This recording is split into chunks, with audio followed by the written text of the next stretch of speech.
여러분, 지금 큰일 났습니다. 시장 전체가 무너지고 있는데도 리플 홀더들만 이번엔 다르다고 외치고 있어요. SEC 승리했으니까, 은행 파트너십 있으니까 이제 달에 간다고 말이죠. 그런데 여러분, 혹시 기억하세요? 2017년 말을 말이에요. 그때도 똑같았습니다. 리플이 시가총액 3위까지 올라갔고 전 세계 은행들이 줄 서서 파트너십을 맺었어요. 모든 호재가 완벽했죠. 그런데 그 다음에 뭐가 일어났나요? 7년간의 지옥이 시작됐습니다. 리플은 90%가 넘게 폭락했고 가짜 암호화폐라는 낙인이 찍혔어요. 지금 시장 상황을 보세요. 비트코인도 이더리움도 모든 게 무너지고 있잖아요. 이런 상황에서 리플만 예외일 거라고 생각하세요? 더 무서운 건 2017년에 리플을 짓밟았던 그 세력들이 아직도 살아있다는 겁니다. 그리고 지금 그들에게는 리플을 다시 공격할 완벽한 기회가 왔어요. 시장 전체가 패닉 상태니까 누가 뭘 해도 시장 탓으로 돌릴 수 있거든요. 여러분이 SEC가 승리했으니까 안전하다고 생각하는 동안 그들은 이미 다음 수를 준비하고 있을지도 모릅니다. 그렇다면 도대체 누가 그런 일을 하는 걸까요? 2004년 어느 가을날 페이팔이라는 작은 결제 회사가 15억 달러에 매각됩니다. 그때 돈을 받은 6명의 젊은이들이 있었어요. 일론 머스크, 피터 틸, 리드 호프만. 이들은 그 돈으로 실리콘밸리를 완전히 바꿔놓기 시작했습니다. 그리고 2017년 리플이 그들의 계획에 위협이 되기 시작했을 때 무슨 일이 벌어졌는지 아세요? 체계적이고 조직적인 공격이 시작됐어요. 첫 번째, 언론 조작. 갑자기 모든 주요 언론에서 리플을 중앙화된 가짜 코인이라고 부르기 시작했습니다. 두 번째, 커뮤니티 분열. 암호화폐 커뮤니티 내부에서 리플을 배척하는 분위기를 만들어냈어요. 세 번째, 거래소 압박. 주요 거래소들에게 압력을 넣어서 리플 거래를 제한하도록 했습니다. 그리고 마지막, SEC 소송. 2020년 12월 22일 결정타를 날린 거죠. 그런데 여기서 가장 소름 끼치는 부분이 있어요. SEC 발표 30분 전부터 이미 대량 매도가 시작됐다는 사실입니다. 누군가 미리 알고 있었다는 뜻이에요. 그리고 바로 그날 밤 비트코인이 사상 최고가를 기록했습니다. 모든 게 계획된 일이었어요. 지금 시장이 이렇게 무너지는 상황에서 과연 그들이 가만히 있을 것 같나요? 절대 아닙니다. 이런 혼란스러운 상황이야말로 그들에게는 완벽한 기회거든요. 리플을 다시 한번 짓밟을 수 있는. 그렇기 때문에 우리는 적을 정확히 알아야 합니다. 과거에 무슨 일이 일어났는지, 그들이 어떤 수법을 썼는지, 그리고 지금 어떤 계획을 세우고 있을지, 오늘 그 모든 진실을 여러분께 공개하겠습니다. 이번에는 절대 당하지 맙시다. 2020년 12월 22일 단 하루 만에 리플은 암살당했습니다. 여러분, 제가 오늘 들려드릴 이야기는 단순한 투자 실패담이 아닙니다. 이것은 21세기 가장 정교한 금융 암살 사건에 관한 이야기입니다. 2020년 12월 22일 오후 우리가 투자했던 리플이 하루아침에 반토막이 났습니다. 당시 리플은 63% 급락했습니다. 마치 은퇴 자금이 하루아침에 반토막 나는 것과 같은 생존 본능을 자극하는 충격이었습니다. 그때 리플에 투자하셨던 분들이라면 누구나 기억하실 겁니다. 누군가는 그날 하루 만에 수천만 원을 잃었고 어떤 이는 수억이 사라지는 걸 그저 눈 뜨고 지켜볼 수밖에 없었습니다. 그리고 그날부터 진짜 전쟁이 시작됐습니다. 그때는 우리가 잘못 판단한 줄 알았습니다. 하지만 5년간 추적한 결과 알아낸 진실은 이것은 우연이 아니었습니다. 누군가 치밀하게 계획한 암살이었습니다. 먼저 왜 누군가가 리플을 없애려 했는지 이해해야 합니다. 스위프트라는 시스템을 아시나요? 현재 200여 개국 11,000개의 금융기관이 사용하는 글로벌 송금 네트워크입니다. 벨기에에 본부를 두고 있지만 실질적으로는 미국이 완전히 통제하고 있습니다. 스위프트가 왜 무서운 권력이라고 말을 하냐면요. 2012년 이란 핵제재 때 이란 은행들을 스위프트에서 완전 퇴출시켰습니다. 그 결과로 이란의 경제는 즉시 붕괴가 됐죠. 그리고 2022년 러시아의 우크라이나 침공 후 러시아 주요 은행들도 스위프트에서 퇴출됐는데 그 직후 바로 러시아의 루블화는 30% 이상 폭락했습니다. 즉 스위프트에서 쫓겨나면 그 나라는 국제거래에서 완전히 고립됩니다. 그런데 리플은 이 모든 것을 우회할 수 있었습니다. 며칠 걸리던 송금이 리플에선 5초면 끝났습니다. 기존엔 몇만 원씩 들던 수수료가 1원도 안 들었습니다. 거기다가 중개은행까지 불필요했습니다. 그리하여 2017년 리플의 위력이 증명되었습니다. 일본 SBI 그룹, 뱅크 오브 아메리카, 산탄데르 은행 등 200개 이상 금융기관이 리플 파트너십을 검토했습니다. 연간 200조 원 규모의 국제 송금 시장에서 리플이 스위프트를 완전히 대체할 수 있다는 것이 증명된 순간, 바로 이때 누군가에게는 생존 위기가 된 것입니다. 리플은 단순한 암호화폐가 아니었습니다. 리플은 미국이 전 세계를 통제하는 금융무기인 스위프트에 대한 직접적인 도전이었습니다. 스위프트는 돈의 흐름을 틀어쥔 지배의 손길이었습니다. 핵보다 강한 권력, 바로 통화망입니다. 리플 사건을 파헤치다 보니 소름 끼치는 단서들이 발견되기 시작했습니다. 첫 번째 단서, 완벽한 타이밍의 미스터리. 2020년 12월 22일의 타이밍을 분석해 보겠습니다. 12월 22일 오후 9시 30분, SEC 의장 제이 클레이튼은 임기 마지막 12시간을 남기고 전격적으로 리플에 대한 기소를 발표합니다. 그 다음 날인 12월 23일, 제이 클레이튼은 SEC 의장직에서 사임하죠. 충격적이게도 바로 다음 날, 제이 클레이튼은 월리버 에셋 매니지먼트라는 헤지펀드의 자문 역할로 합류하게 됩니다. 월리버 에셋 매니지먼트는 당시 리플과 라이벌 구도를 형성하고 있던 비트코인과 이더리움에 우리 돈 8천억이라는 거액을 투자한 회사였습니다. 그런데 클레이튼은 리플을 기소한 바로 다음 날 이 회사의 자문이 되었습니다. 두 번째 단서, 이더리움 특혜의 진실. 2018년 6월 14일, SEC 기업금융국장 윌리엄 힌먼의 충격적인 연설이 있었습니다. 현재 이더리움의 제공과 판매는 증권 거래가 아니라고 본다. 그런데 힌먼은 SEC에 오기 전 심슨 대처라는 로펌에서 근무했는데 이 로펌은 이더리움 엔터프라이즈 얼라이언스 멤버였습니다. 더욱이 SEC, 재직 중에도 해당 로펌으로부터 상당한 수입을 유지하고 있었습니다. 반면 리플은 리플 CEO가 직접 만나서 명확한 지위를 요청했지만 시간이 더 필요하다며 3년을 더 기다리게 했습니다. 세 번째 단서, 결정적 발견. 가장 충격적인 단서를 발견했습니다. 2020년 12월 22일 리플 기소 발표 직전에 누군가 대량의 리플 매도 주문을 넣었다는 정황이 포착되었습니다. 마치 미리 알고 있었다는 듯이 말입니다. 이 흔적들을 추적하던 중 예상치 못한 곳으로 연결되었습니다. 실리콘밸리였습니다. 은행이나 정부가 아니라 테크 기업들이었습니다. 그것도 우리가 혁신과 자유의 상징으로 알고 있던 바로 그 실리콘밸리 말입니다. 이 세 명의 인물, 이 세 개의 사건, 전혀 관련이 없어 보이지만 공통점이 하나 있습니다. 모두가 실리콘밸리 금융 네트워크와 직접 연결되어 있었다는 겁니다. 모든 흔적이 한 곳을 가리키고 있었습니다. 리플을 제거한 배후로 의심되는 세력들, 많은 단서들이 결국 이곳을 가리키고 있었습니다. 바로 페이팔 마피아라는 이름의 거대한 네트워크였습니다. 2002년 10월 3일 페이팔이 이베이에 매각되었습니다. 이때 페이팔을 퇴사한 50명 중 38명이 새로운 기업을 창업하거나 거대한 투자를 시작했습니다. 그들은 서로 관계를 꾸준히 유지하면서 창업한 기업에 서로 투자하고 때로는 동업하면서 상호 성장하는 거대한 네트워크를 만들어냈습니다. 2025년 현재는 우리나라의 GDP보다 큰 규모의 자산을 움직이는 네트워크가 되었습니다. 이제 그들은 기업가가 아닌 제국의 지배자가 되었습니다. AI, 국방, 금융, 심지어 법까지도 전부 그들의 손안에 들어왔습니다. 그중 핵심 인물이 바로 피터 틸인데요. 팔란티어를 창업한 사람입니다. 팔란티어는 CIA, FBI, 미 국방부 등의 정부기관에 데이터 시스템을 독점으로 공급하고 있습니다. 피터 틸이 직접 설립하거나 자문을 한 회사만 무려 59개나 되는데요. 가장 유명한 사례는 페이스북의 첫 외부 투자자였다는 겁니다. 우리 돈 약 6억 정도를 투자해서 수조 원의 수익을 올렸거든요. 그리고 나서 2025년 트럼프 2기 행정부의 공동인수위원회 의장으로 발탁이 된 인물입니다.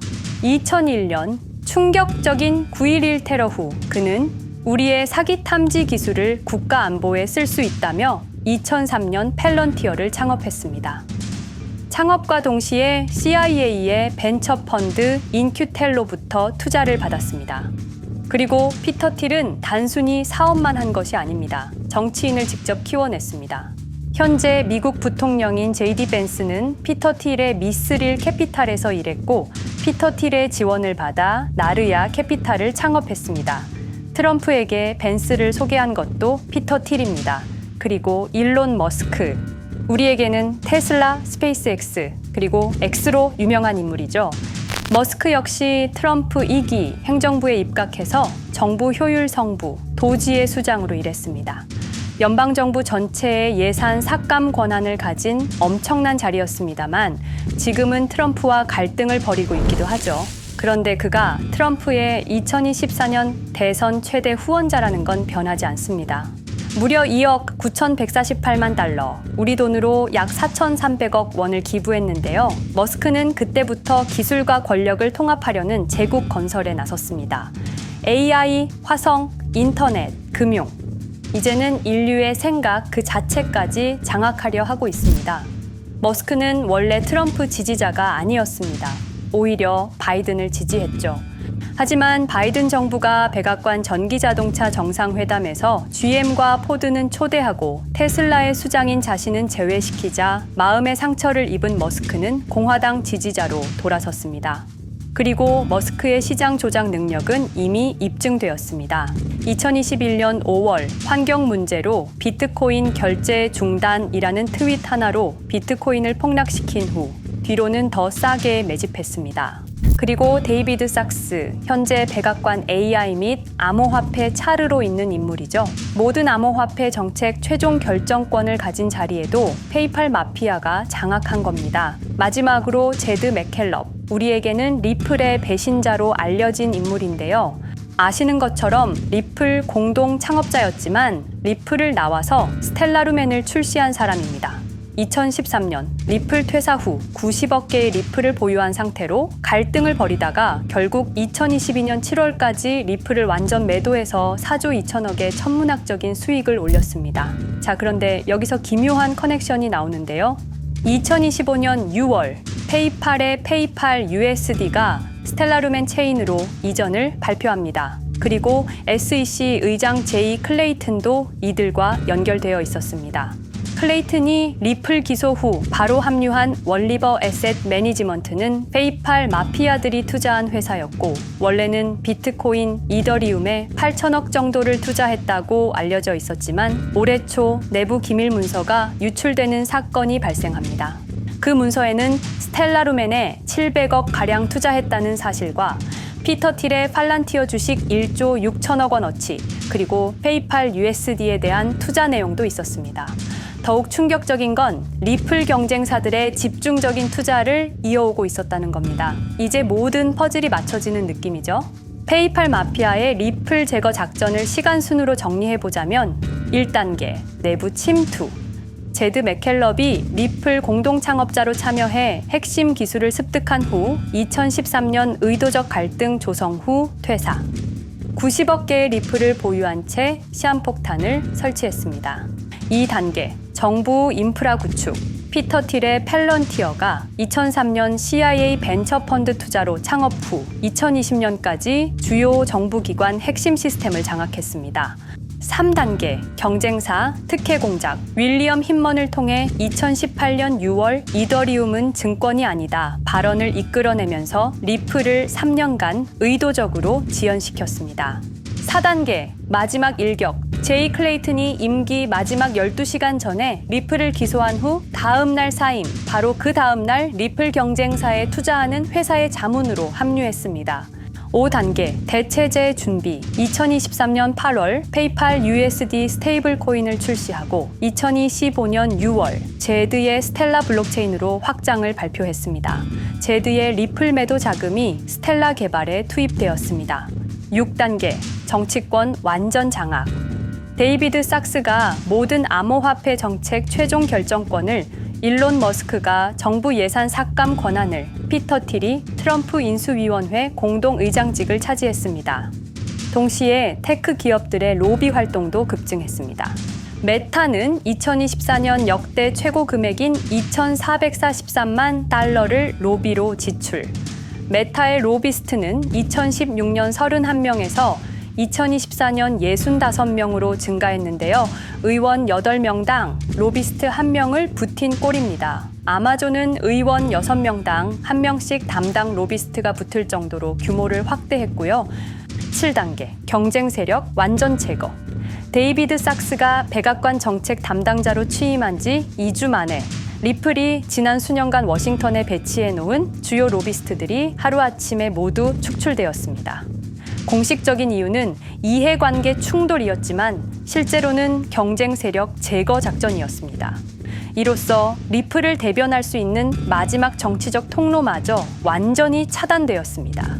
페이팔 마피아의 계획은 리플 공격이 끝이 아니었습니다. 현재 새로운 타겟을 노리고 있습니다. 그리고 그 타겟은 단순한 암호화폐가 아닙니다. 그건 머스크조차 경계할 수밖에 없는 존재, 통제 불가능한 AI 코인이었습니다. 리플에 대한 공격이 성공한 것처럼 보이지만 그들이 아직 해결하지 못한 하나의 문제가 남아 있습니다. 한 AI 코인이 일론 머스크의 테슬라 AI와 XAI를 위협할 수 있는 기술력을 가지고 있다는 것입니다. 그래서 전략이 바뀌었습니다.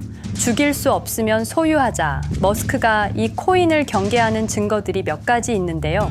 지난 6개월간 머스크의 행동 변화가 포착되었습니다. XAI에 대한 급격한 추가 투자 발표가 이어졌고 테슬라 AI 개발 속도를 급격히 가속화시키고 있습니다. 그리고 특정 AI 기술에 대한 부정적 언급이 증가하고 있는데요. 이 AI 코인은 현재 진짜 AGI 구현이 가능한 탈중앙화 AI 네트워크를 구축하고 있고 초당 수십억 단위의 연산을 처리할 수 있는 진짜 분산형 뉴럴 네트워크 기반입니다. 수백만 개의 노드가 연결된 분산 뉴럴 네트워크, 테슬라도 메타도 이 기술만큼은 아직 구현하지 못했습니다. 현재 기술로는 단 하나뿐입니다. 그러나 시가총액은 테슬라의 500분의 1 수준으로 그들이 매집을 멈추지 않는 이유입니다. 2025년 초, 이 코인의 공식 계정이 X 플랫폼에서 노출 차단된 정황이 포착됐습니다. 광고 계정도 중지됐고 해당 코인에 대한 설명 영상들도 순식간에 사라졌습니다. 이유는 머스크의 경쟁이 될 수 있는 유일한 AI였기 때문입니다. AI는 이제 권력을 쥐는 자가 인류의 사고를 설계할 수 있는 시대의 열쇠입니다. 머스크가 이 코인을 완전히 소유하게 되면 그의 AI 제국은 완성될지도 모르겠습니다. 하지만 문제가 있습니다. 그들은 이 AI 코인을 죽이지 않았습니다. 그 대신 가격을 철저히 짓눌렀습니다. 검색에서는 사라졌고 알고리즘은 배제했습니다. 누군가는 관심 없는 프로젝트라고 말합니다. 하지만 진실은 정반대입니다. 지금도 머스크와 페이팔 마피아의 자금이 그 코인으로 조용히 흘러 들어가고 있습니다. 가격이 낮은 건 무가치해서가 아니라 그들이 싸게 사고 있기 때문입니다. 그런데 이 AI 코인의 정체를 여기 유튜브에서 공개하려 했지만 치명적인 문제를 발견했습니다. 2005년 페이팔의 웹 디자이너와 개발자들이 동영상 공유 서비스를 만들었는데 그게 바로 지금 여러분이 보고 계시는 유튜브입니다. 체드 헐리, 스티브 첸, 자베드 카림, 유튜브 창립자들도 모두 페이팔 출신입니다. 게다가 일론 머스크는 현재 X를 소유하고 있습니다. 이러한 플랫폼들에서 그들의 AI 제국을 방해하는 정보를 공개하면 검열당할 위험이 있습니다. 그런데 제가 이 코인의 정체를 세상에 폭로한 게 이번이 처음이 아닙니다. 어떤 이유에선지 그 영상은 삭제되었고 이후 채널도 더는 운영할 수 없게 되었습니다. 커뮤니티 가이드라인을 위반한 적은 없었지만 불편한 진실이 다뤄질 때마다 이런 일이 반복됐습니다. 이건 단지 투자 종목 하나를 공유하는 문제가 아닙니다. 이건 우리가 감시와 통제에 맞서 싸울 수 있는 유일한 기회입니다. 영상의 댓글란에 저항이라고 두 글자를 남겨주시고 010-5528-2156 이 번호로 저항 두 글자만 문자로 보내주세요. 그럼 당신은 지금 머스크가 검열하고 페이팔 마피아가 조용히 매집 중인 그 AI 코인의 정체를 가장 먼저 알게 될 것입니다.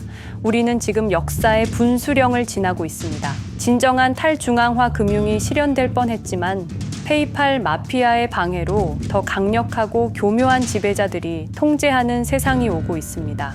페이팔 마피아가 완성하려는 새로운 세계는 팔란티어를 통해 모든 거래를 실시간으로 감시하고 페이팔의 페이팔 USD를 통해 정부 마음대로 계좌를 동결시킬 수도 있고 차세대 스위프트를 통해 우리의 거래를 통제하고 AI 기술 독점을 통해 인류의 사고방식마저 장악하려는 겁니다. 하지만 완전히 포기하기엔 너무 이릅니다. 왜냐하면 진실을 아는 사람들이 늘어나고 있고 브릭스가 여기에 대한 대안을 만들고 있으며 리플의 기술적 우수성은 여전히 변하지 않았고 아직 머스크가 완전히 통제하지 못한 진짜 AI 혁명의 씨앗인 이 코인이 남아있기 때문입니다. 규제 환경이 바뀌고 진실이 밝혀지면 리플은 언제든 재평가받을 수 있습니다. 리플 홀더들이 당한 것은 개인 투자 실패가 아니었습니다.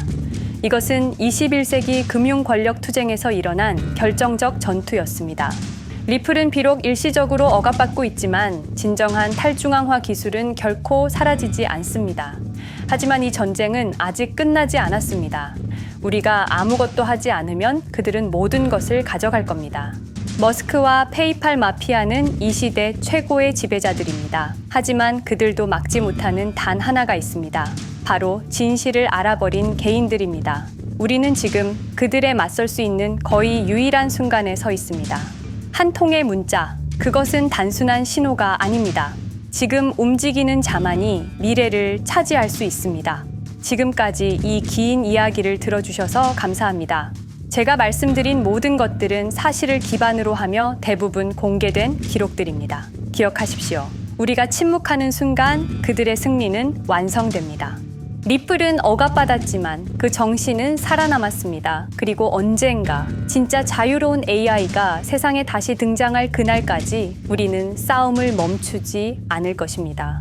010-5528-2156 이 번호로 저항 2글자만 문자 보내주세요. 이 정보는 지금 공개적으로 전할 수 없습니다. 저항이라는 신호를 보내주신 분들께 제가 직접 확인 후 순차적으로 보내드리겠습니다. 당신의 작은 선택이 우리 모두의 미래를 바꿀 수 있습니다. 지금이 바로 우리가 다시 시작할 순간입니다. 저항에 동참해주세요.